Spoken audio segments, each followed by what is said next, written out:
Mefistofélicos. Ya está tomando aromática hoy. Ya no la cerveza. Listo, muy buenas noches a cada uno de ustedes. Esta es la cuarta edición de Mefistofélicos. Hoy vamos a tocar un tema pues interesante, controversial, teológico, filosófico, chismoso, si se quiere, sobre la Mariología, el tema de la Virgen María, de todo el contexto histórico, filosófico, y bueno, lo que acá podamos aprovechar de Dayan, que aprendió bastante en el Vaticano, se encuentran las fuentes chismosas del barrio de la Loma de la Cruz. Bueno, y esperamos que sea un debate muy ameno, por lo menos escuchar un par de temas. En ese sentido, pues se dice que alguna de las ideas principales es el tema de la maternidad divina, porque es la madre de Cristo, que hay un tema de pecado original, porque pues no hubo una concepción como tal en el humano y en el deseo, sino que fue la intervención del Espíritu Santo. Entonces, por este tema del pecado original hay un tema allí que en algún momento pues trabajaba San Agustín de Hipona. Hay un tema de la perpetua virginidad, que en términos médicos era Freddy que no es posible, pero en términos espirituales, en todo ese proceso, pues la Virgen María siguió siendo virgen antes, durante y después. Está el tema de la intercepción.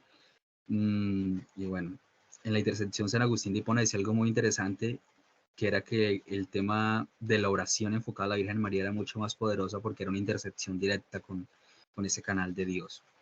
En cuanto a unos temas de crítica, que es como donde yo más me arriesgaría un poco como a debatir, es el tema de la idolatría, porque no deja de ser un poco contraproducente el apoyo que le dan a la Virgen María en toda esta rama, en toda esta fuerza teológica, que prácticamente terminan idealizándola y en idolatría pura, que es algo que se opone a sí mismo. Hay un tema de exclusión, también se dice por allí, porque le dan mucha más importancia a ese papel cuando, según los conocedores de la Biblia, no es un papel tan brillante teológicamente dentro del libro como tal, y pues por eso mismo hace falta mucha base bíblica para ese contexto. Así que le damos la bienvenida una vez más aquí a Dayan Novis Justres y a Freddy Polo en este espacio de Mefistofélicos, cuarta sesión. Voy hablando de la Mariología, de la Virgen María y de todo lo que converge sobre este tema. Así que buenas noches y bienvenidos. Bueno, buenas noches, Edwin, buenas noches a todos los que nos están observando esta noche. Un poquito engripado, pero pues ahí miramos a ver cómo hacemos.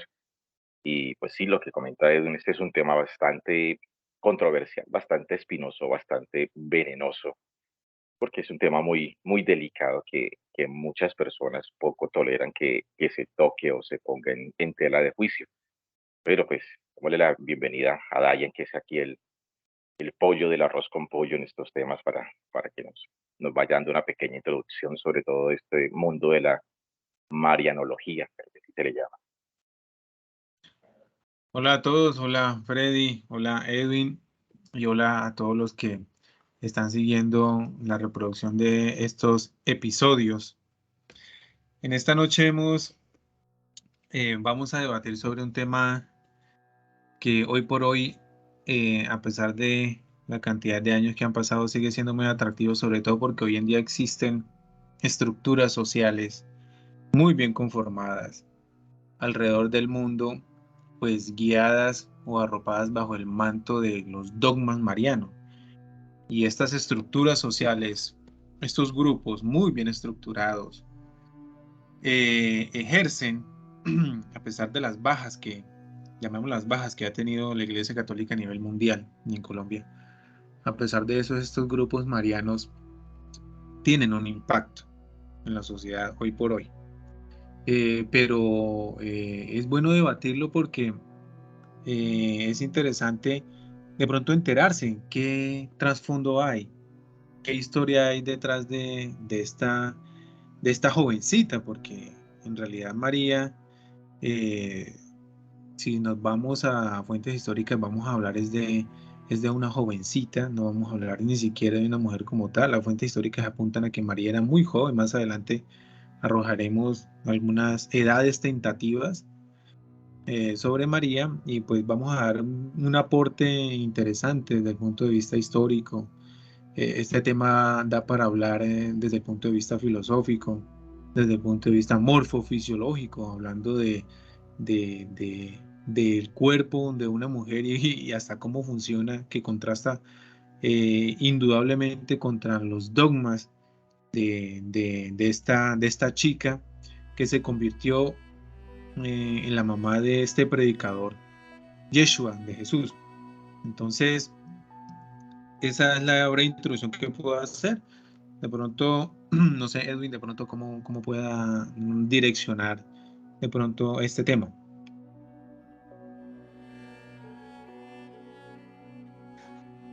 Bueno, inicialmente yo creo que hay que tocar el tema necesariamente teológico, quién es María desde ese centro bíblico, cómo pues es la concepción de Cristo, cómo aparece el juego allí del Espíritu Santo, de esa Inmaculada Concepción, y pues finalmente sí comenzar con los otros temas que son las cuestiones morfológicas y filosóficas sobre el tema, ¿no?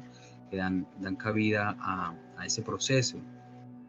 Y ahí sí, pues nuevamente Dayan, que conoce un poco más del tema bíblico, porque pues así en términos generales, María es la madre de Cristo, tenía a su esposo José, y pues bueno, el Espíritu Santo, el nacimiento de Cristo, la muerte de Cristo, el fallecimiento de María en cuerpo y alma, pues hacia el cielo y todo ese proceso. Y allí, pues la importancia que le da la propia Iglesia Católica a María como tal, como persona y como un elemento que por una parte pues no está dentro de ese pecado original.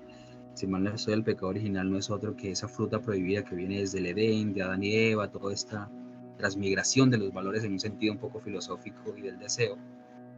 Y entonces ahí hay un tema también muy importante, y es que ese punto de la santidad, del punto del pecado original, pues tiene sentido teológico en tanto y solo si ese cuerpo, ese recipiente que da vida a Cristo, pues cumple, digamos, esas expectativas de la teología, ¿no? Que es que no tenga pecado, que se pueda ir en cuerpo y alma, es decir, que completamente como que desaparezca de ese espectro para que no genere, digamos, algún otro tipo de problemas por la santidad y lo divino mismo. María, podríamos iniciar hablando, por ejemplo, de que, o sea, aquí, aunque vamos a tocar un tema teológico y de dogma, pues naturalmente hay que primero analizar a María como la joven que fue. De María en realidad no es que se sepa mucho desde el punto de vista histórico, desde la historicidad, es decir, desde el punto de vista escrito. Tenemos 4 fuentes que todos conocemos, los evangelios canónicos, pero existen otras fuentes.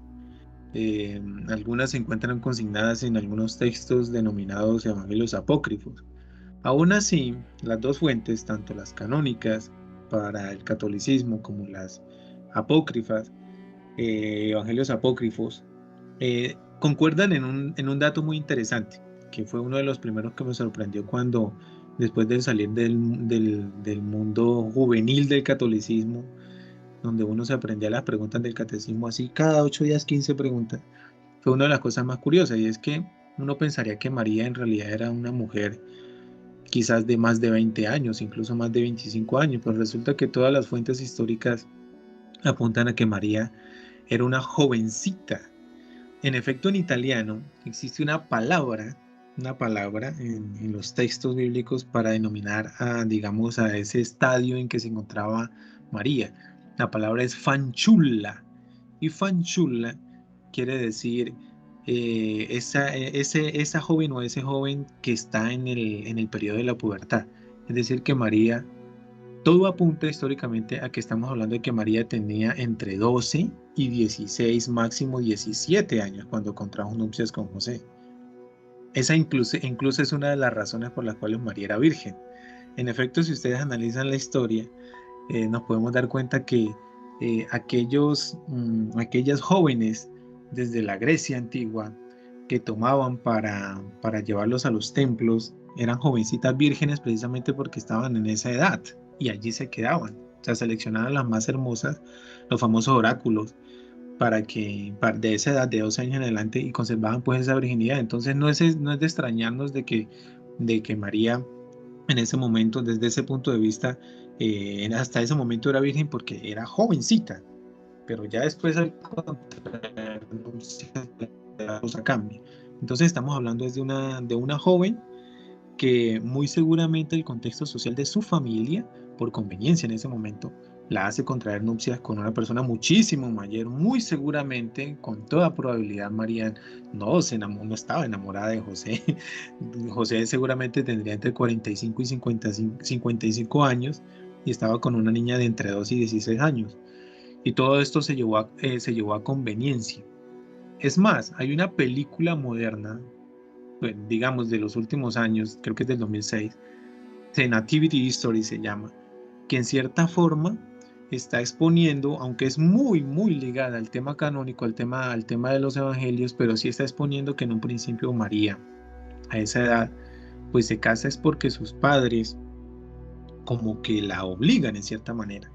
Entonces vamos a tener como esa figura. María era una jovencita, era una niña prácticamente, que contrae nupcias por la costumbre de esa época, por la costumbre de esa, digamos, de esa como inspección que es Nazaret, digamos, digamos, María comienza a existir y contrae nupcias de manera normal, es decir, no se trata pues de un anuncio. Eso ya hace parte de la fe, como en realidad todos los dogmas marianos en realidad hace parte de la fe y nos vamos a dar cuenta que a lo largo de la conversación cada uno de esos dogmas pues va a contrastar pues con realidades físicas que los desarman totalmente. Freddy. Bueno, uno cuando habla de María, y tanta tela para cortar. Primero, si las evidencias históricas que hay, o que toman la posible existencia de Jesús son muy escasas.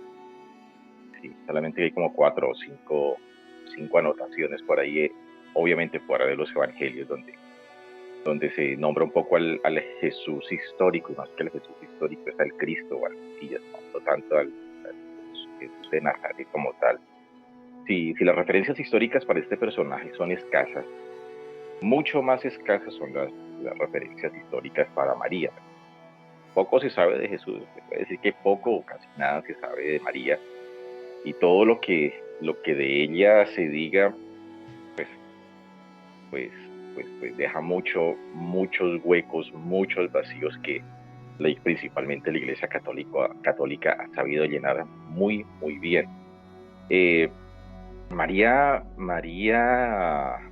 es más, no sé, cuando uno revisa el Nuevo Testamento, aún las veces en que habla Jesús son, ¿no?, para todo el andamiaje que se ha montado en lo referente a este personaje, lo que ha dicho o dijo como tal, lo que dicen que dijo este personaje como tal es muy poco, ¿no? Esperaría unos mayores tratados de filosofía, de lo que fuera, de ética, hasta de religión, que hubiesen salido de la boca de Jesús, pero lo que aparece en los evangelios es muy poco, y mucho más escaso es precisamente las apariciones de María ahí en los evangelios. Yo creo que se le trata como se le trataba a las mujeres en aquella época, que era casi un cero a la izquierda. Entonces, cuando uno habla de María, pues en caso tal, eventualmente, bueno, que Jesús existiera, bueno, estamos hablando de Jesús, pero Jesús y María están íntimamente relacionados. Pero de ese Jesús histórico, pues uno que debió existir, uno obviamente desprende que tuvo que haber nacido de alguien, pues obviamente ese alguien es María, y pues ya todo ese andamiaje fabuloso, fabulesco de la anunciación, de la virginidad, no, y ya, porque es que en los evangelios no se dice mayor cosa de María, son 3 cositas y ya es completamente irrelevante la figura de María frente a los otros personajes de los evangelios. Entonces uno al pensar sobre María o al hablar sobre María, pues simplemente tiene que dejar obligatoriamente ese personaje histórico, porque ese personaje histórico, ese personaje que aparece y reflejado en los evangelios, principalmente en los evangelios oficiales, en los apócrifos, creo que hay algunos que toman un poquito más profundizan un poquito más sobre eso, y creo que son un poquito más fantasiosos. Pero cuando se habla ya de la Madre de Dios, uno no está hablando de la María, de la judía por allá, que tal vez era hasta medio macabea, medio revoltosa posiblemente de esa época, porque no hay, no hay sustento histórico que permita tomarla como referencia para algo, sino que uno cuando se habla de María está hablando de otra idea o de otro concepto, y es el concepto, por eso es que es tan importante, que es el concepto de la diosa madre. En todas las civilizaciones siempre existe en todas las civilizaciones, en todas las culturas, en todas las religiones, siempre existe una diosa madre, y esta diosa madre tiene una gran importancia en todo el acto creador. Y es más, hay algunos estudios que hablan que si uno se remonta mucho en el pasado, que hay civilizaciones que aún apenas se están empezando a estudiar, posiblemente en un principio existiera un culto hacia la diosa madre, que después, con el paso de los años, con el paso de los siglos, de los milenios, ese culto fue evolucionando hacia el culto solar o hacia el culto masculino, y pues que es en el que actualmente estamos viviendo. Pero sin lugar a dudas, cuando uno habla de María, está refiriendo hacia la diosa madre, y sin tomar ni siquiera en cuenta la parte de la divinidad. La relación que tiene todo individuo con su madre es una relación muy estrecha.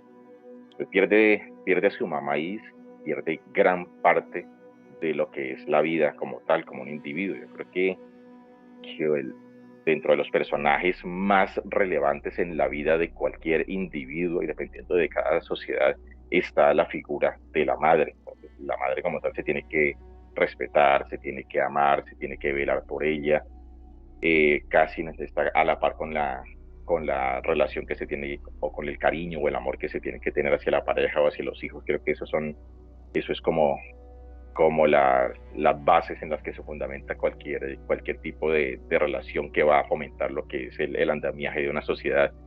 Y por eso es que cuando uno, así a modo de chiste, como que trata de poner en tela de juicio cualquiera de estas cualidades o cualquiera de estas características que se le asignan a María, de una vez uno inmediatamente está tocando una fibra muy profunda, muy importante de todos. O sea, meterse con María es meterse con la idea que yo tengo de la madre, que se ve reflejada obviamente en la mamá que tiene cada quien, y, y de ahí es precisamente la importancia y la relevancia de este personaje que la Iglesia Católica, como vuelvo y digo, ha sabido aprovechar muy bien.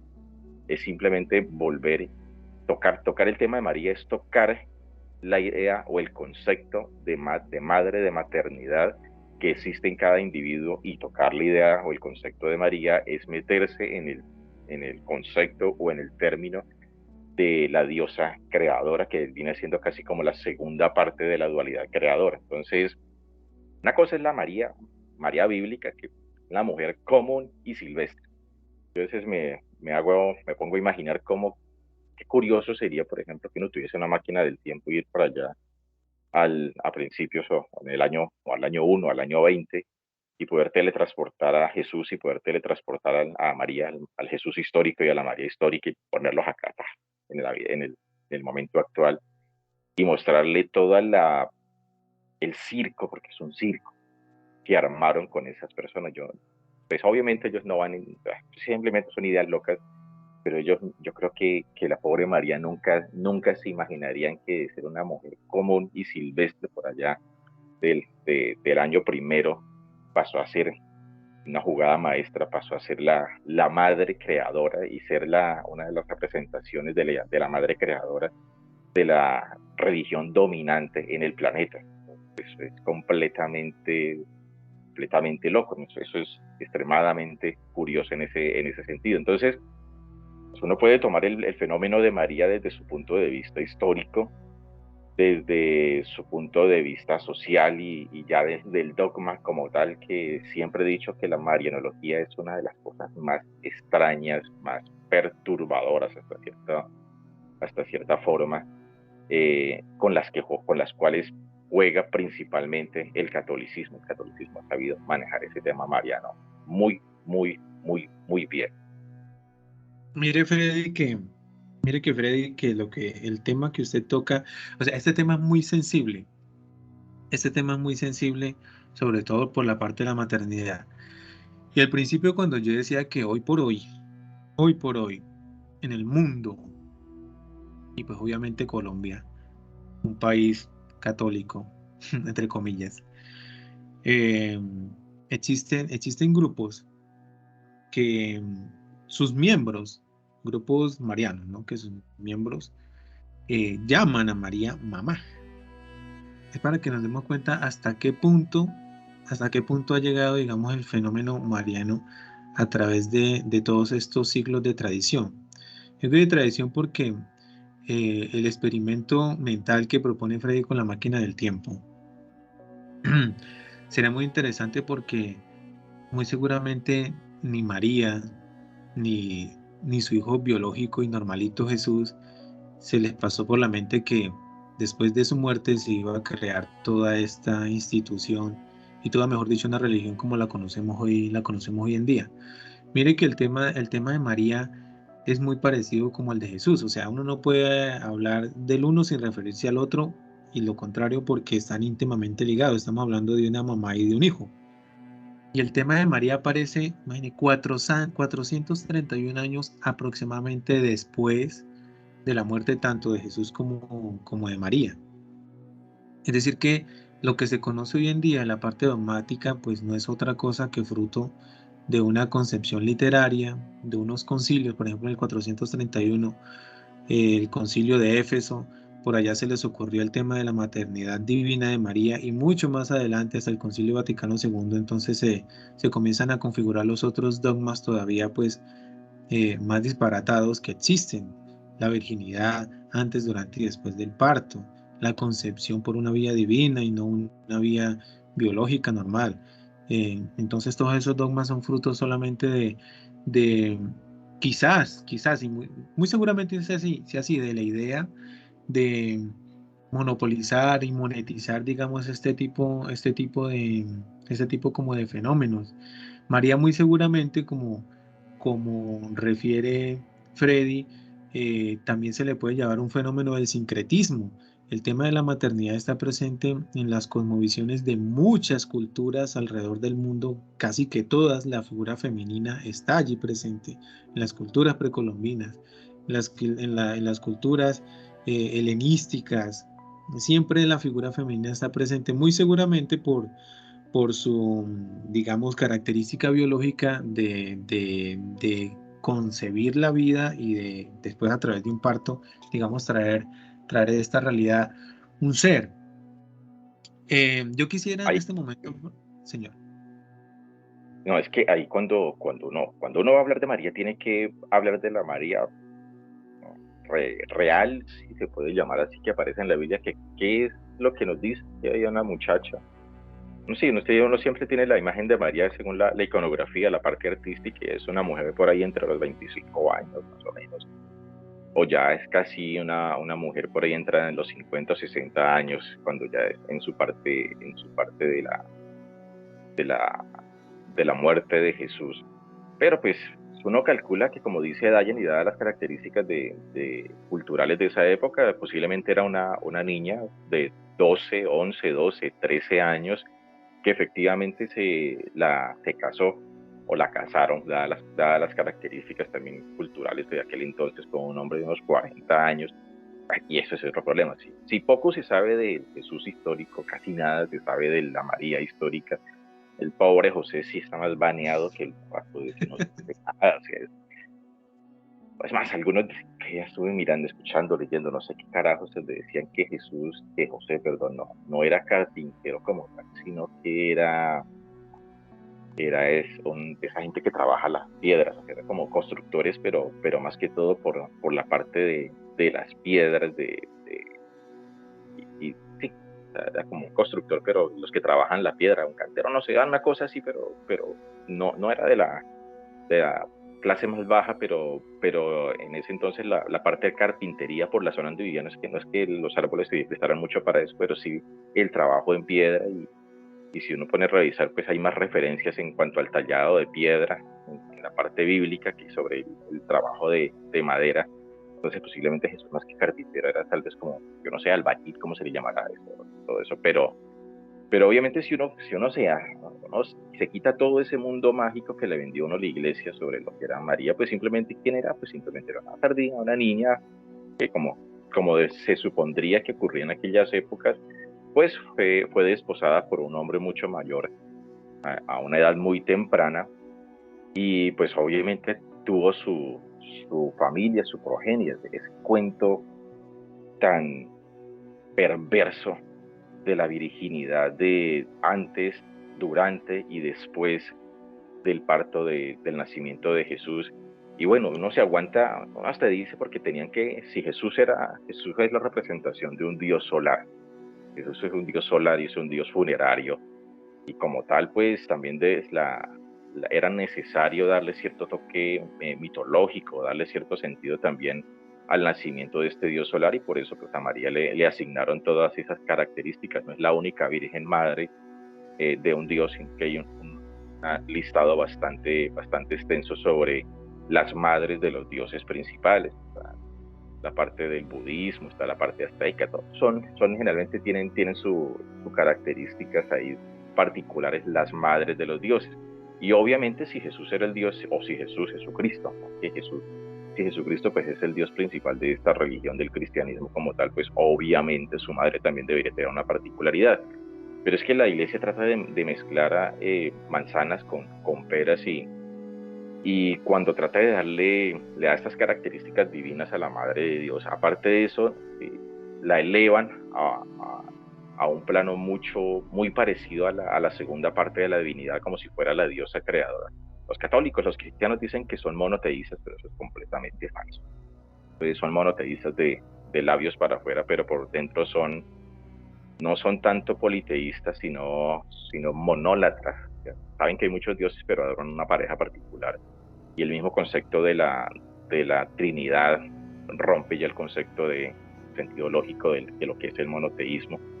Y esa Trinidad ya no es tan Trinidad, sino que es como un cuadrado, donde está Dios Padre, Jesucristo, María, y yo no sé, esa imagen del Espíritu Santo está como esa palomita está como metida ahí, un concepto bastante extraño que se inventaron por ahí como para tratar de justificar algo. Pero ya es cuando tratan nuevamente de darle a María ese matiz humano de que fue la madre del creador y todo ese cuento, y ya la mutilan por completo en todo lo que es su vida personal. Entonces María, forzando así la mente, bueno, efectivamente se le apareció el arcángel Gabriel, y mi Dios en un acto mágico ahí la dejó embarazada y tuvo el niño, y pitos y pelotas por acá y por allá, y José en un acto aún más mágico se creyó todo ese cuento. Bueno, entonces toda esa historia, esa narración infantil que nos narra la Iglesia Católica. Pero hombre, ya a partir de ahí, si le quieren dar esa dimensión humana, también le mutilaron todo su futuro. O sea, ya María, no contentos con que fuera virgen antes de la concepción, que para un Dios principal pues es lo que uno espera, ¿no? O sea, que un Dios principal salga, como que salga de una pareja de humanos, es como que le quita caché a los dioses. Que sea virgen durante el parto es un ejercicio teológico de la gente de principios de milenio o algo así, de los primeros cristianos que no hallaban en qué complicarse la vida. Pero ese cuento, por ejemplo, de la virginidad después del nacimiento de Jesús, o ese concepto erróneo que nos han vendido de la familia, que la familia modelo, la familia ideal, que es José y María, qué modelo de familia pero tan imperfecto que pretenden mostrar. Entonces tenemos a José, un anciano resignado, aburrido, cachoneado por una divinidad, o sea, peor aún, porque bueno, colocaran cachos un simple mortal, pues uno tiene la posibilidad como hasta desquitarse o echar un madrazo ahí y decir, fue madre, pero que uno sea ahí como el otro de un dios y del dios principal, muy madre, no le queda otra sino agachar la cabeza y resignarse y llevar una vida miserable así, porque ya Dios me jodió la vida. Y esa idea de familia que nos vende una familia donde el sexo es cero. María tiene que seguir siendo virgen, José tiene que seguir siendo siendo pues, la palabra lo que supuestamente es en los curas, que no tienen relación. Célibe, sí, es porque sí, pues si María era virgen, pues José tenía que ser célibe y casto también, no podía mirar a ninguna mujer porque, pues, hombre, tenía a Dios ahí encima o sea, niegan toda, a María le negaron toda la dimensión humana, toda, la mocharon, la mutilaron completamente y de paso, pues también le negaron toda esa dimensión humana a José y lo peor es que ese concepto todo erróneo, todo bizarro, que bizarro en esa palabra, porque es sorprendente, todo extraño, lo venden después como un modelo de familia, un modelo inalcanzable, un modelo que no es modelo, sino que es completamente imperfecto, completamente dañino. Es algo completamente absurdo lo que, dentro de las muchas cosas absurdas que tiene la religión cristiana y principalmente la Iglesia Católica, está ese concepto de familia entre un hijo divino ahí que no sé, ese es otro cuento, un padre resignado y una madre ahí peor, Dios mío. Es loco. Entonces uno simplemente puede tomar a la María histórica, donde fue una niña que se casó con un tipo, tuvo un hijo, que dicen que si no fue de José, no sé, acá ya estoy empezando a cometer sacrilegio de quién pudo haber sido. Para poder continuar con esto uno tiene que dar por sentado de que Jesús existió, ¿no? Pero pues que le quitamos ese manto mágico de la divinidad, pues Jesús, no sé de quién sería hijo, pero de José por lo visto, ¿no? Porque como que no, como que tuvo que aparecer un arcángel para decirle que la vuelta no era por ahí, que no fueran a justiciar a María por infidelidad y por ese otro pecado, adulterio. Entonces, José hasta me cae bien, hombre, se montó con la paternidad de un chino que nunca supo de quién era y lo educó bien. Y pues obviamente esta mujer, si estaba con este hombre, pues lo esperado, lo más normal es que hubiese tenido muchos más hijos, que creo que la Biblia los toma, habla de los hermanos de Jesús, que después los teólogos y los que estudian la Biblia y todo eso sacan un resto de ejercicios dialécticos ahí históricos reforzados hasta decir nomás donde dicen que no, que eso cuando hablan de los hermanos de Jesús no son los hermanos de sangre, sino que son primos hermanos o hermanos familiares o conocidos, cosas completamente ridículas para algo completamente normal. Entonces posiblemente la María humana pues también tuvo su familia, aparte de Jesús que sería el primogénito, no hijo de José, sino hijo de la divinidad, entre comillas, pues que estuvo su familia, sus otros hijos, uno parece que fueron seguidores de Jesús, tuvo hijas también, que muy poco la nombra, parece que nunca entendió muy bien el papel de su hijo ahí dentro de todo el proceso, dentro de todo ese entramado divino en el que vino. Yo creo que Jesús, en caso de existir, debió haber sido un rabino revoltoso ahí de una vertiente ahí de la secta esenia y, o sea, dentro de los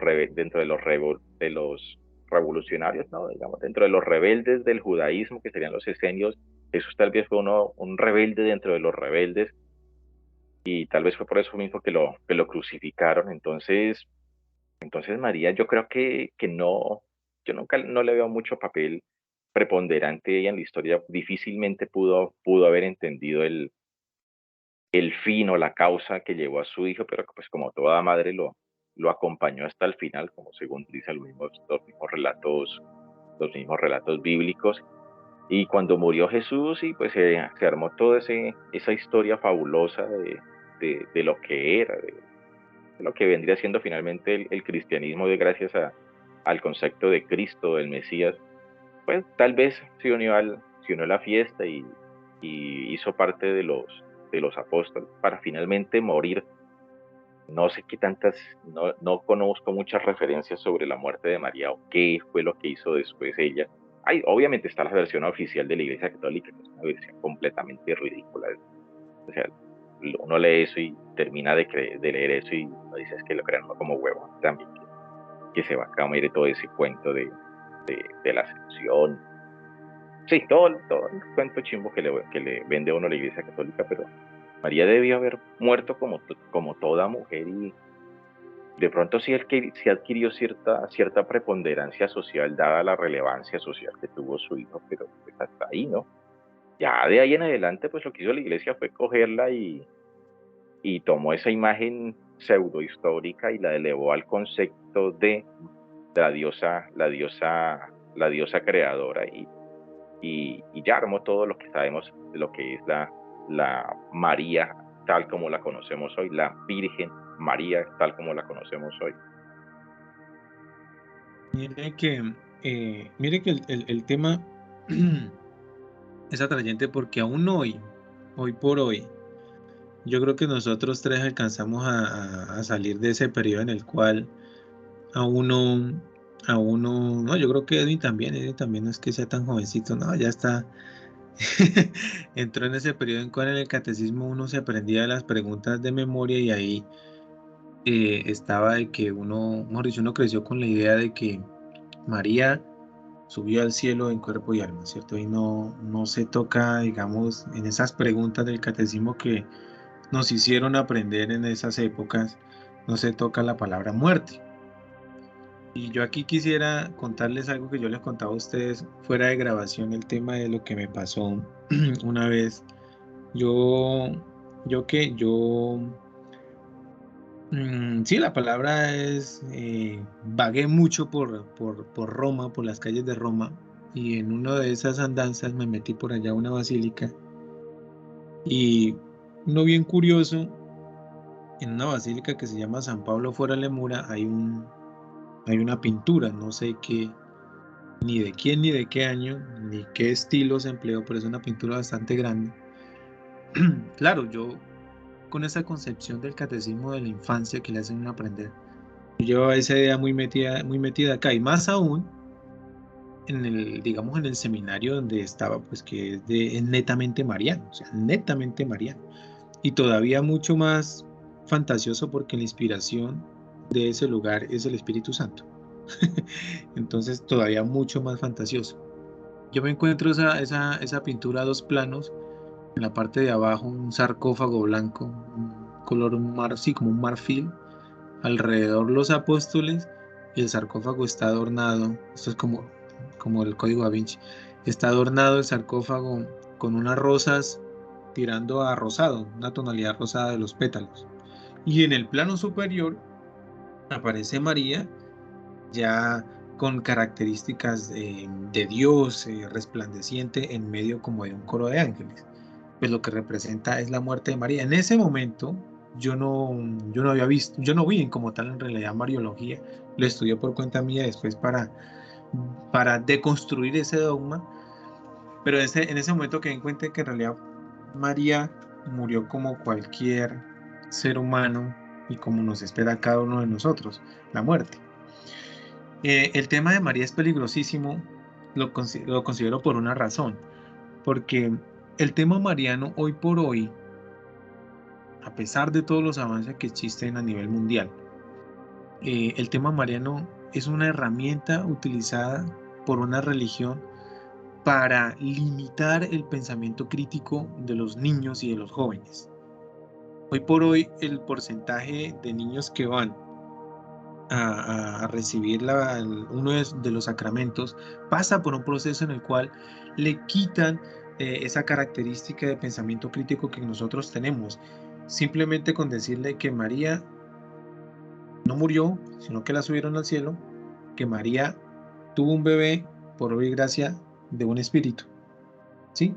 Y con esa idea tan ignorante, con esa idea tan macabra para el pensamiento crítico, uno crece y sigue con esa venda hoy en día. Y cuando de pronto uno entabla una conversación con personas que traen esa venda desde la infancia, se forma un problema que hoy en día ha llevado incluso hasta la violencia. Son muy poquitos, digamos, los que pertenecen a una religión, o son muy poquitos, entonces hablamos del catolicismo, que son capaces de sostener una conversación en la cual uno se contrapone al dogma y ellos reaccionan de manera verbal violenta, o algunos se han ido hasta los golpes por eso, por una cosa tan simple, por una cosa tan boba. Entonces, el tema mariano hoy por hoy sigue siendo peligroso.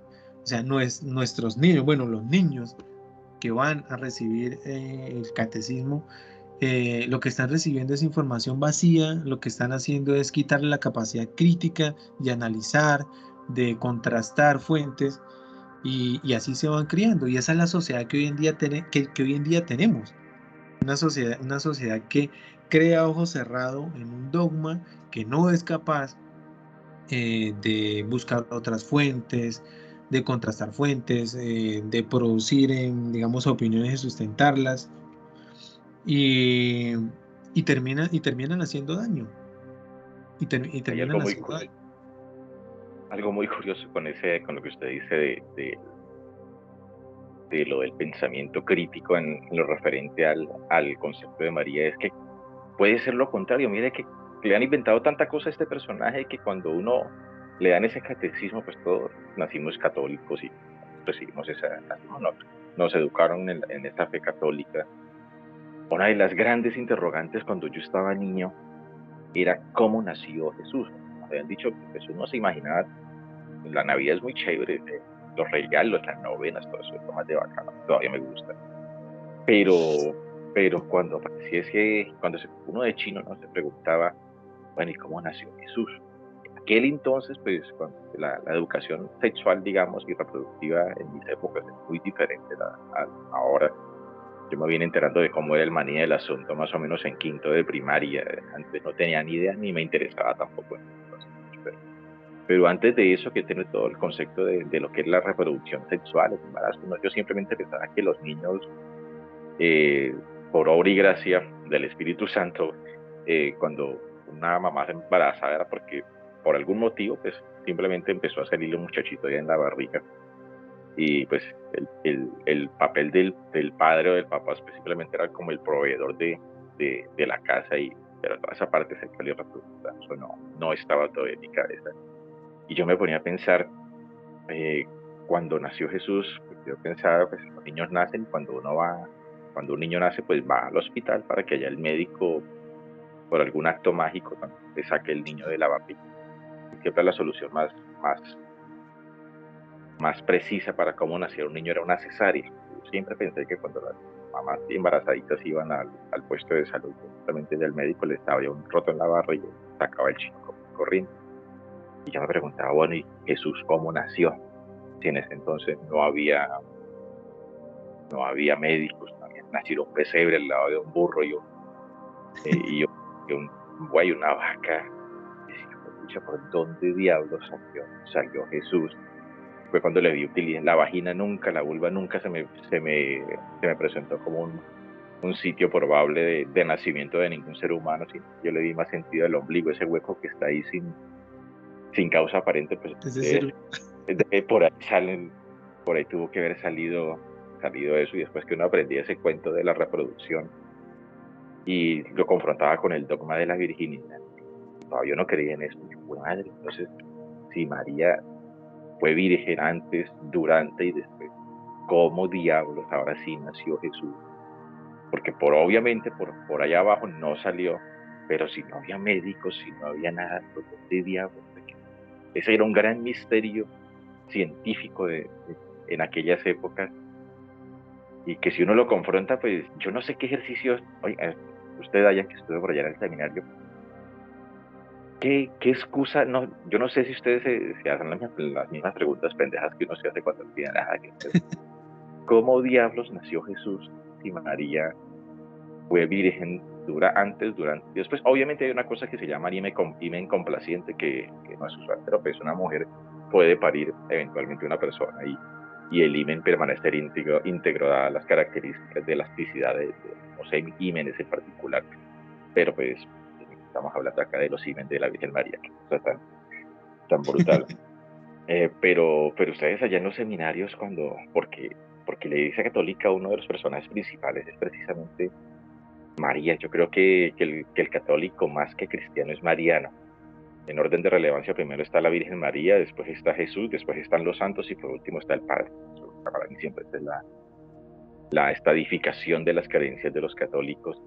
Cuando un cura por ahí está en el seminario, no entran en divagaciones, yo no sé si serán filosóficos, científicas, éticas de cómo carajos nació Jesús. No, nunca se preguntan eso, lo dan como dogma de fe y ya, o le han buscado una explicación lógica, aunque eso no tiene ninguna lógica, porque es que no se le puede encontrar lógica a toda esa cantidad de desvaríos en los que creen.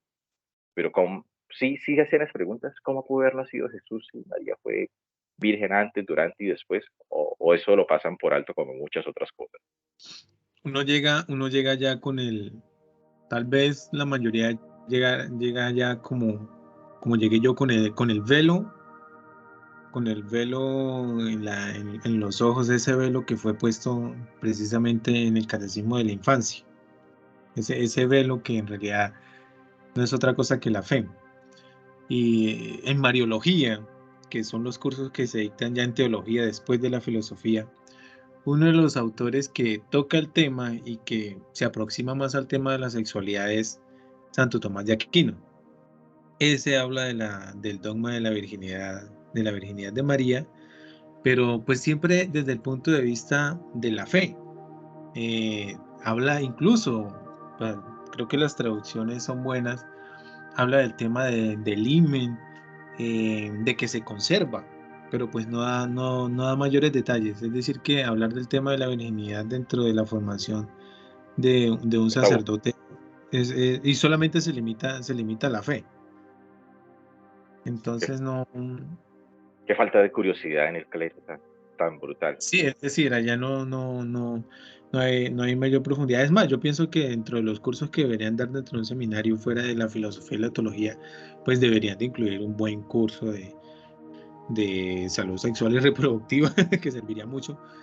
No pueden darlo, o sea, si confrontan la parte sexualidad de María, José y el nacimiento de Jesús, se quedan sin cura, o sea, se les cae gran parte del andamiaje sobre el cual se fundamenta la fe del católico. Son temas que simplemente no se pueden tocar. Yo una vez en el blog hice una entrada sobre,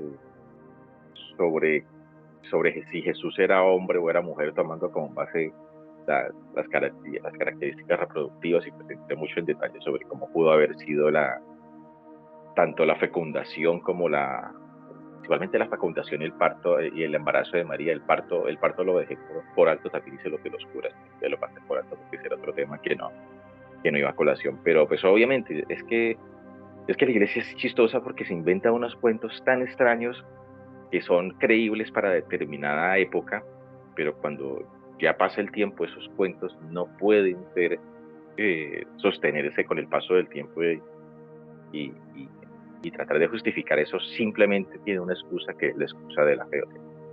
Si no es con la fe, si la cura me dijo una vez que yo no entendía nada de eso porque no estaba, como porque me dijo, porque no estaba iluminado por el entendimiento del entendimiento, algo así como que, como yo no creo en eso, pues yo nunca voy a entender eso. La fe así a palo seco, yo obviamente no soy eso, y era por preguntas pendejas, preguntas, pero nada, que no hace. Entonces, esa parte de María, la muerte de María tampoco muy poco se toma en cuenta, precisamente por ese dogma. Pues le decían a uno que María también estaba ya al lado de Jesús en el cielo, y cuando uno leía la parte de la muerte y le contaban ese cuento de la ascensión, que así como Jesús subió en cuerpo y alma al cielo, pues también María lo había hecho, pero cuando uno ya un poquito más grande uno leyó que esa historia se la inventaron como que casi como 1500 años después de esos sucesos. Fue madre, eso se le inventaron hace poquito. Entonces los huesos de María, como decía alguien, tienen que estar por allá en algún lado, o ahora último con ese cuento de Código Da Vinci y toda esta pendejada, pues se toma también la referencia de la famosa tumba de María, que podía estar o debe estar por allá en algún sitio. Yo creo que en el caso tal de que todo eso hubiese existido, todo ese Jesucristo histórico eventualmente se pudiera ser rescatado, yo creo que sí debe existir una tumba de María como tal. De Jesús no creo, porque tuvieron que pasar, primero tuvo que llegar Pablo para armar todo el zafarrancho y montar lo que fuera verdaderamente el cristianismo. Pero yo sí creo que, de modo que todo lo que fueron los restos de Jesús debieron haberse perdido. pero yo creo que ya una vez montado lo que fue el cristianismo incipiente, la imagen de María sí debió tener alguna relevancia entre los seguidores de esta nueva religión que se estaba formando. Y sí debe existir, yo creo que eventualmente sí debe existir la tumba de María en algún lado, sí debe estar protegida, porque yo creo que ya el culto a Cristo ya se había iniciado y ya María debió haber tenido como cierta relevancia ahí dentro de ese grupo cristiano primitivo. Y posiblemente, no sé en dónde estará, no sé dónde estará guardada, sería un hallazgo arqueológico muy, muy interesante, la tumba de María. Que pues el dogma de encontrar los huesos de María no pegaría tan duro como encontrar los huesos de Jesús, ¿no? Porque que la idea de, perdón, la idea de Jesús es que resucitó dentro de los muertos, y Jesús no resucita dentro de los muertos, pues todo el discurso del cristianismo se viene al suelo. Si uno encuentra los huesos de María, pues se cae parte del concepto católico. El resto de iglesias cristianas pues no le toman mucha importancia a este personaje, no le elevan al nivel al cual lo ha elevado del catolicismo. Pero sí sería muy interesante poder decir, mira, acá están los restos de María, deben estar guardados en algún lado. Yo creo que ese pequeño detalle no debió haber pasado por lo alto, pensaría yo, ¿no? Y desde el punto de vista filosófico, Edwin. No, mire que más filosófico, hace rato Fede decía algo sobre la dialéctica, Dayan decía algo sobre los estudios filosóficos, luego la mariología, y me quedé pensando fue en los temas de de la filología, ¿no? El estudio de lo que realmente se ha escrito y cómo a veces se tergiversan algunos temas, ¿no? Por lo menos en algún momento, creo que es Isaías como 7:14 que habla un tema de María. Allí hay una traducción muy curiosa entre el hebreo, el griego y el español, ¿no? De cierta forma el hebreo, cuando se refiere a María, digamos en el concepto virgen, no lo hace de esa vaina, sino que utiliza algo que se llama como almaj, y eso no es otra cosa que joven mujer, ¿no? Que sería pues lógico por lo que hablábamos de que la mujer joven se casa con un anciano, es un tema cultural, a esa edad la probabilidad de que sea virgen en términos pues médicos es altísima. Luego pues es el griego el que toma, digamos, la palabra en esta Biblia griega, que se me escapa ahorita mismo el nombre, pero toma un concepto que se llama partenos. Partenos en griego es un poco un concepto similar a virgen, entre comillas, pero es una virginidad más de pureza, más de estética, más de virtud que esa cuestión biológica, si se quiere. Y entonces esa traducción, ese irse sobre los conceptos para acomodarlos, eso es lo que sucede, para acomodarlos a una línea de pensamiento y para de ahí en adelante hacer toda una corriente, pues es realmente un tema que no sé si se estudia muy profundo en el catolicismo, pero bueno, quizás pasa lo que le han comentado a Freddy en su momento, no estamos iluminados para ver más allá de lo que se cree y de eso que es justamente irrisorio. Por ahí hay otro tema, y que es también el mismo tema de las creencias, ¿no? Para justificar aparte pues ese concepto de virginidad como un recipiente de esa alma, de ese ser de Cristo, pues tenía que ser necesariamente en contravía del pecado original, ¿no? Sería contraproducente y también lo que quería Freddy, ¿no? Perdería caché una deidad si naciera de una prostituta, de cualquier otra parte, del azar, así como perdería sentido Lao Tse y todo este tema del Buda y de la teología de por allá, cuando él dice en la mitología que duró 80 años en el vientre y cuando ya nació era un tipo viejo y sabio, ¿no? Y delante de su sabiduría y el Lao Tse y todo ese tema del budismo. Y pues asimismo está entonces el tema muy hermenéutico, si se quiere, de los hermanos de María, ¿no? De los hermanos de Jesús, miento. Porque si hay como, creo que también es como en Mateo, que nombran el tema de que tuvo hermanos, ¿no? Y allí el concepto de hermanos va muy ligado con lo que decía Freddy, comienza a tergiversarse etimológicamente porque ya son hermanos, pero no de sangre, sino como primo hermanos y meten un cuento raro, y otras interpretaciones aún más vagas, pues dicen que José en su sana potestad ya tenía una mujer antes de María o después de María, entonces, bueno, con justa causa lo cachonearon, hizo lo mismo y se reprodujo, y allí está este tema. Por eso aparecen algunos nombres como Santiago, José, Simón, incluso creo que Judas, ¿no? Y entonces como que se acomoda todo este discurso, ¿no? El discurso de la Virgen, el discurso del pecado original, el discurso de que no se reprodujo más para sostener ese antes, durante y después como concepto de fe. Y pues está finalmente la Asunción, ¿no? Que en la Asunción debe estar muy contenta con el personaje de Remedios la Bella en 100 años de soledad, que también se fue en cuerpo y alma entre cortinas y entre lavanderas ese día, en esa tarde, en Macondo, ¿no?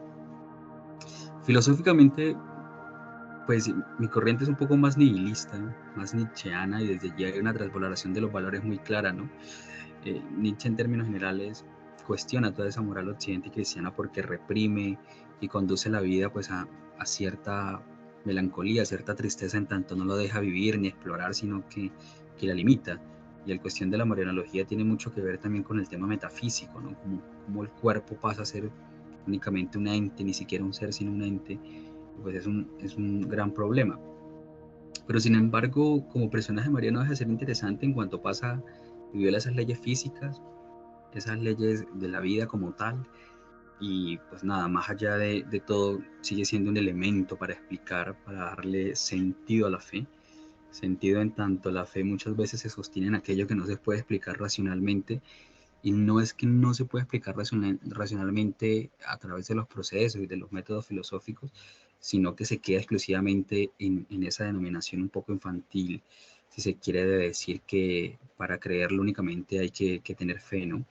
Que el granito de mostaza y todos esos temas que carecen mucho de esa argumentación profunda, y entonces aparece nuevamente, como decía Kierkegaard, y lo dijo Dayan hace un rato, ese velo de malla, esas cosas que nublan, y que si uno se las quitara realmente y se diera por descubrir el mundo y todo lo que se le ha infundido, pues realmente uno estaría sumamente angustiado, porque nada de lo que se le ha tratado de enseñar pues es realmente lo que existe en sí. Ese, Sí, diga, el tema mariano, dos cositas. Uno, acentuar de que está lleno de contradicciones, porque si bien es cierto que María fue concebida sin pecado original, también es cierto que el pecado original, según la concepción católica, pues es la muerte. Y resulta que María murió, como cualquier otro cristiano. ¡Pum! Desarmado ese primer dogma. ¿Y qué era lo segundo que quería resaltar? Bueno, el tema de que hoy en día, o sea, fruto de todos esos años, desde el 400 después de Cristo hasta hoy, fruto de toda esa configuración literaria que ha existido, pues ha llevado hoy en día a que se presenten escenas, por ejemplo, como la que se vivió en Semana Santa aquí en Colombia. Muy seguramente la noticia de la imagen de la Virgen llorando. Es decir, todavía se llega a, o sea, hoy en día todavía la gente, digamos, o sea, cree en eso ciegamente y no se pregunta si en realidad qué hay detrás de eso, sino que solamente ven algo y de una, es decir, no hay un pensamiento mediado, sino un pensamiento inmediato.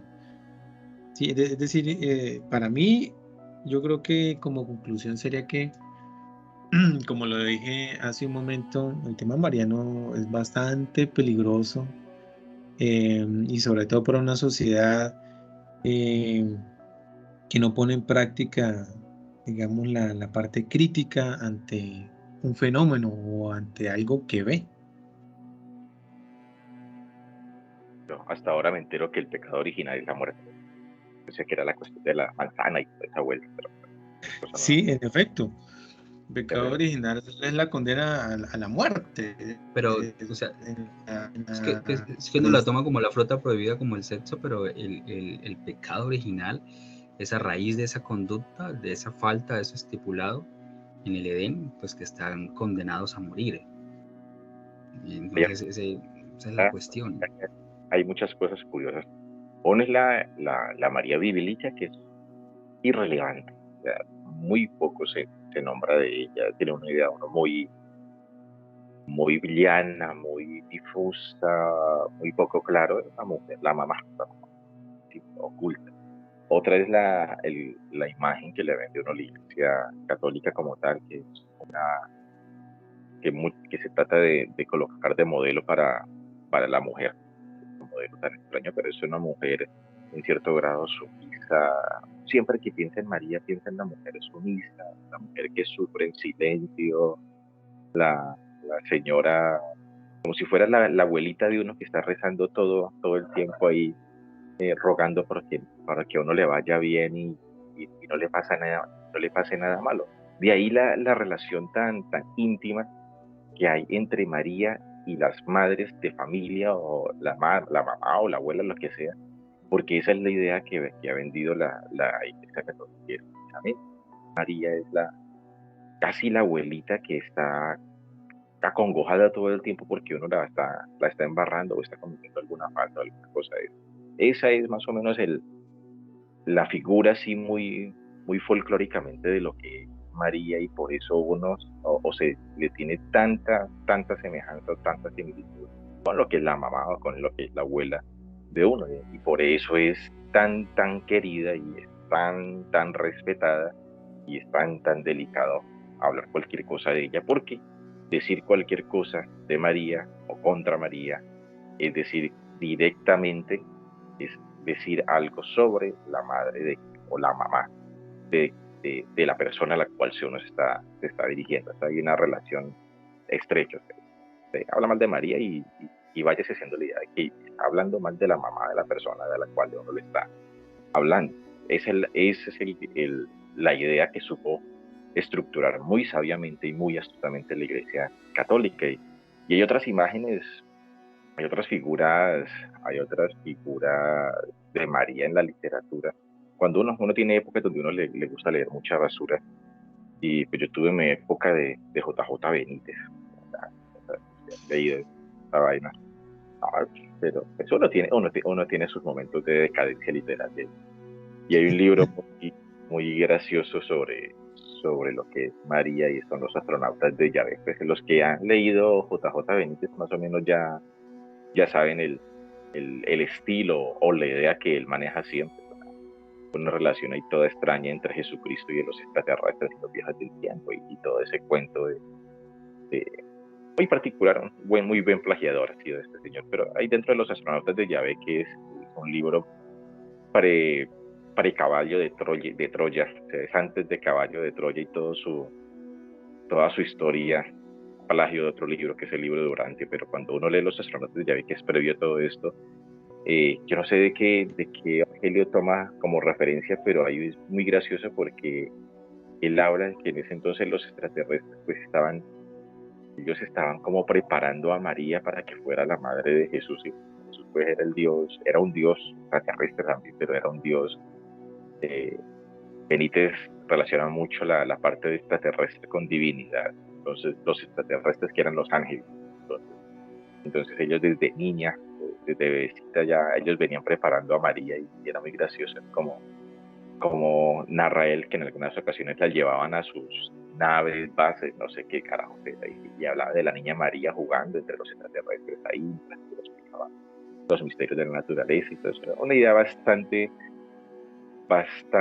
interesante que ha vendido mucho, porque uno muchas veces se ríe de toda esa cosa, pero de cualquier estupidez que se escriba o que se monte por ahí, se arma cualquier cosa y cualquier culto. Y entonces eso es una de las variantes. Y obviamente ya una vez muerta esta señora, muerta, enterrada y los huesos ya desintegrados, eh, ya una vez instaurado el cristianismo como iglesia, como religión dominante ahí en el imperio romano, por aquí creo que del 300 en adelante, si no estoy mal, ya la idea de María, y ya una vez la iglesia católica estructurada como tal, pues todavía le faltarían muchas cosas, pero ya una vez estructurada como tal, la iglesia de María sirvió como arma, como elemento político.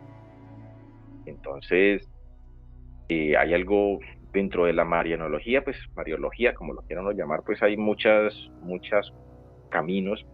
Uno pues es la parte histórica, que es muy pobre, pues, o al menos eso es lo que yo sé, y no creo que haya mucha cosa por ahí que se pueda tomar en serio. Otra es la parte del sincretismo, de la asimilación de María hacia todas las antiguas o variadas divinidades o diosas madre de cada cultura. Otra cosa es la María teológica, la que utiliza San Agustín, creo que estaba nombrando ustedes. Sí, la que utilizan los doctores de la iglesia, los antiguos doctores de la iglesia, que tratan de justificar todos esos cuentos que se inventan ahí para darle forma al mito cristiano. Y otra cosa es la María de las apariciones marianas, que es otro tema muy, muy interesante, que es la parte realmente bizarra. Bizarra no es la palabra, que bizarro suena tan... Creo que bizarro significa es como sorprendente, si no estoy mal, me parece, pero uno siempre dice bizarro cuando quiere referirse a algo que es completamente extraño, eh, peligroso, algo bizarro. Sí, es una excepción. Entonces, y otra cosa es la parte de las apariciones marianas, que siempre se han utilizado como un instrumento político de la iglesia para ajustar o para influir en la sociedad dependiendo de las condiciones políticas o sociales del momento.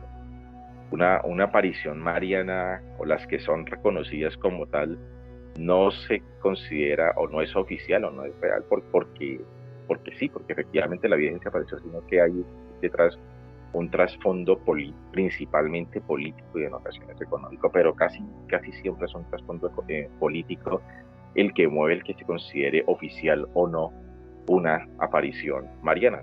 El siglo XVIII, XIX y parte del XX, siglos ahí siempre con bastantes convulsiones ahí sociales, pues fueron los años de las apariciones marianas en la Edad Media, poco, apariciones marianas antiguas, pero no mucho, pero último, lo que fue el siglo XIX y el siglo XX fue el boom de la aparición mariana. Y obviamente esta María no tiene nada que ver con la María, ni la María histórica, ni la María teológica, y algo por ahí con la María que resta cierta parte a los cultos primitivos, sino que este es un ente completamente diferente. Por eso hay imágenes de María tan variadas: la imagen la María del Perpetuo Socorro, la María del Carmen, la María de Aránzazu, la María de Fátima, la María de Guadalupe. Todas son digamos que entes, seres, alguna cosa que no tienen nada que ver con la María bíblica ni nada de eso, pero que digamos que se arropan dentro de ese concepto para que la Iglesia Católica la pueda utilizar y ejercer su dominio. Y la parte de la marianología referente a lo que son las apariciones marianas es bastante interesante y bastante oscura. Uno profundiza y uno en esa parte de las apariciones, y qué cosa tan turbia, qué cosa tan tenebrosa. Es como un cuento de terror, y es tan terrorífico que hasta la misma Iglesia Católica se cuida mucho, mucho, mucho de toda esta parte de las apariciones marianas, porque una aparición mariana mal llevada perfectamente puede socavar parte del poder que tiene la Iglesia Católica. Pues yo no sé si lo que se aparece es María. El 90% de las cosas simplemente como digo, como los santos, son gente trastornada que tiene una visión ahí, epilepsia del lóbulo frontal o del lóbulo temporal o del lóbulo parietal, ahí cuando ven esas cosas. Pero cuando ocurre ese fenómeno, siempre siempre lo toman con pinzas. Siempre que ven cualquier noticia de una aparición mariana, la Iglesia Católica esto lo toma con sumo cuidado, con unas pinzas así quirúrgicas, porque sabe que tiene que controlar muy bien eso para que la Iglesia Católica defina que una aparición es real o no. Es un proceso arduo, es un proceso complicado que tiene una coyuntura política precisa para que ellos definan si eso puede ser considerado real, verdadero o no verdadero. Ese cuento de las virgencitas llorando sangre y llorando lágrimas, bueno, llorando lágrimas, tan ridículo yo, botando lágrimas, estatuas botando lágrimas ahí en procesión. Eso es más pan y circo para el pueblo, para que se entretenga que otra cosa, pero cuando ya se instalan la parte de las apariciones marianas como tal, ya como un fenómeno bien instaurado, es una cosa que manejan con mucha precaución porque es extremadamente peligroso, tanto para la fe como para toda la parte social. Eh, yo creo que hace falta otro capítulo sobre esa parte de apariciones marianas, porque eso se presta para todo. Hay factores psicológicos, hay factores históricos, factores paranormales, eh, factores, no sé, hay de todo. Cuando uno profundiza, por ejemplo, sobre lo que fue, lo que dice en las apariciones de Guadalupe o de donde se originó la Virgen de Guadalupe, el trasfondo de sincretismo como tal, hasta tal punto de decir que en México muchas veces hay más guadalupanos que católicos. Como diablos, así que una persona puede seguir a la Virgen de Guadalupe y no ser católico. Efectivamente, eso es algo, un fenómeno muy real. Cuando se habla de Lourdes, por allá en Francia, de Lourdes, por allá Francia, está íntimamente relacionado con las, con las guerras de principio de siglo, cuando se habla de esta aparición tan famosa que fue Fátima, con todos sus mensajes y toda esa vaina, que curiosamente para los que les gusta el tema de los ovnis extraterrestres y toda esa vuelta, cuando se habla de Fátima, Fátima es un avistamiento extraterrestre elevado es un avistamiento ovni elevado al nivel de aparición mariana. Es increíble.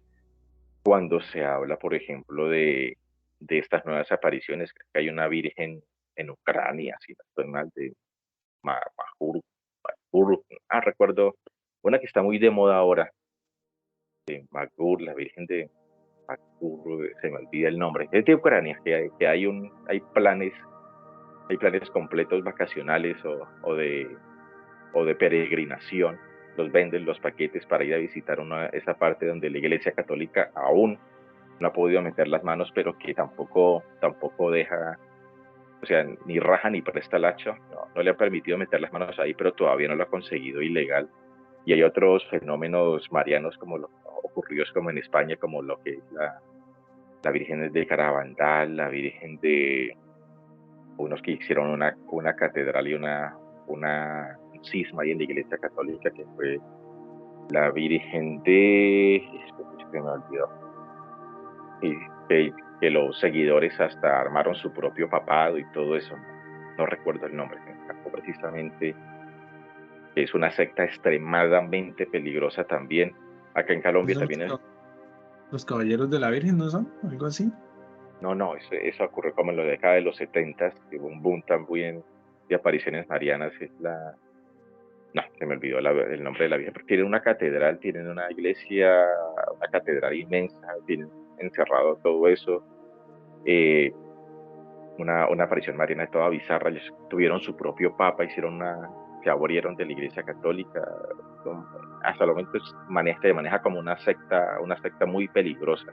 Obviamente, como todo, pues tienen mucha plata. Aquí en Colombia también ha ocurrido el fenómeno mariano. La última que supe fue el fenómeno de la Virgen, que se apareció la Virgen en Potosí, creo. Potosí no.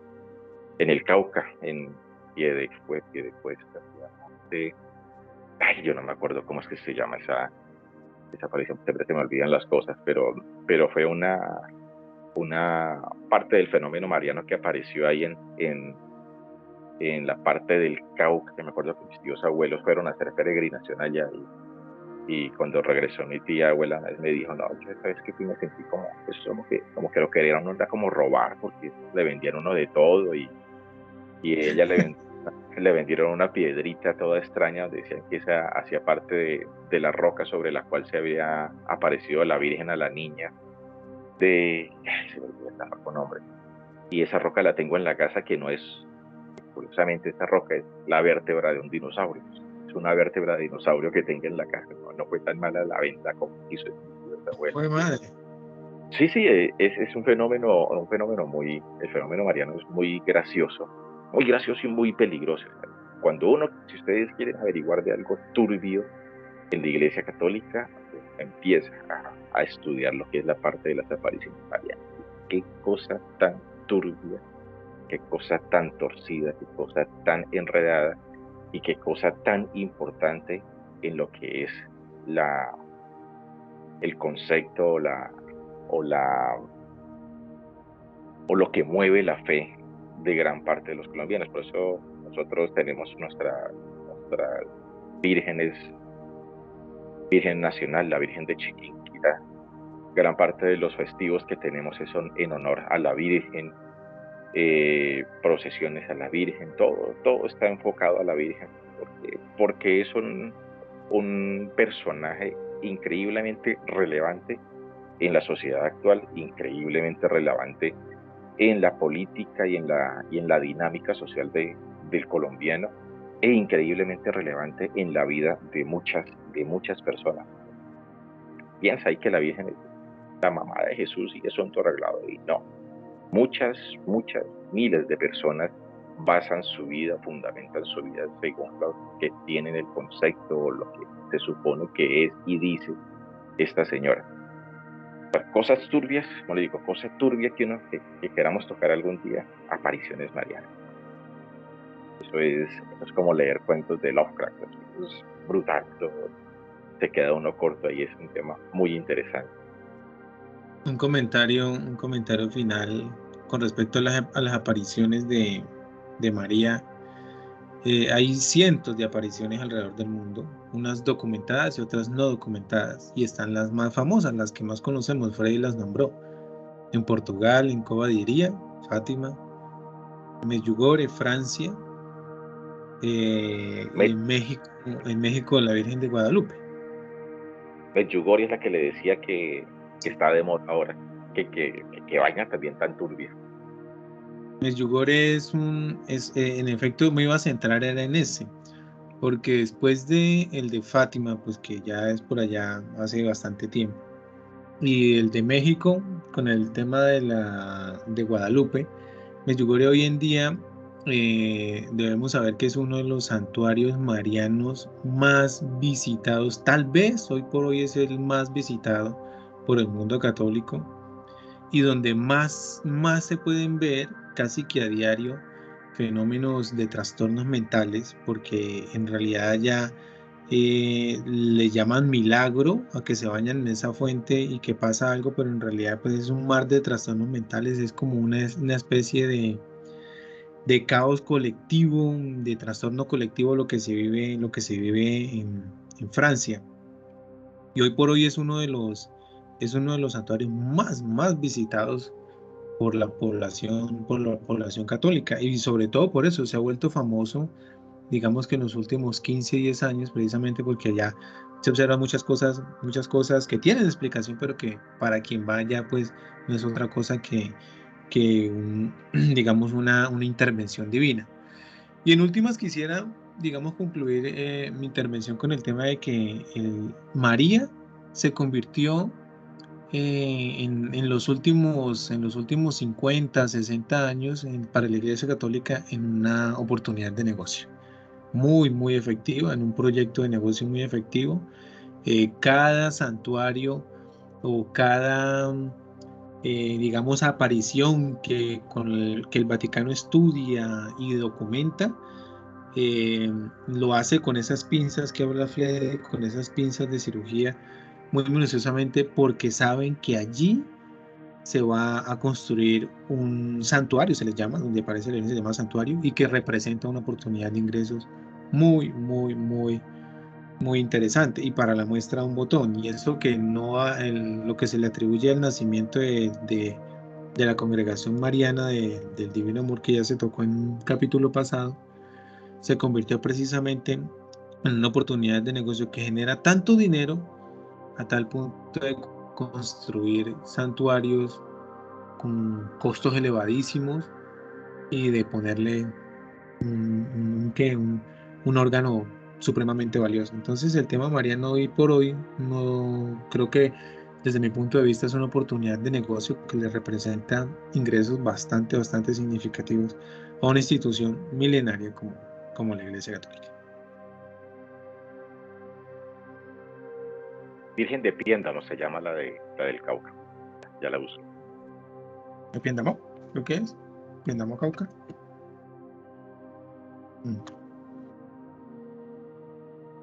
Pues no sé, yo creo que ya para cerrar este capítulo, pues un tema muy interesante, un tema muy delicado y un tema que se presta para muchas cosas. Lástima que a esta diosa madre la iglesia la haya pervertido tanto y haya creado una figura pero tan extraña, tan particular, tan cristiana.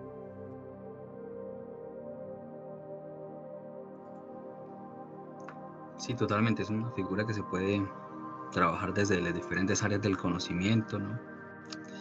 Y bueno, hay mucha tela por cortar. Ojalá tengamos el espacio para hacer un nuevo episodio sobre los temas de cómo se aparece, cómo comienza a edificarse como una cuestión económica. Y nada, yo creo que ya con todo lo que hemos abordado podemos dar como por finalizada esta sesión y bueno, esperar nuevas y próximas reuniones sobre este tema de la marinología, que sin duda queda mucho tema como por tratar y abordar. Señor, nos veremos para la próxima. Listo, vemos. Un saludo. Que estén bien.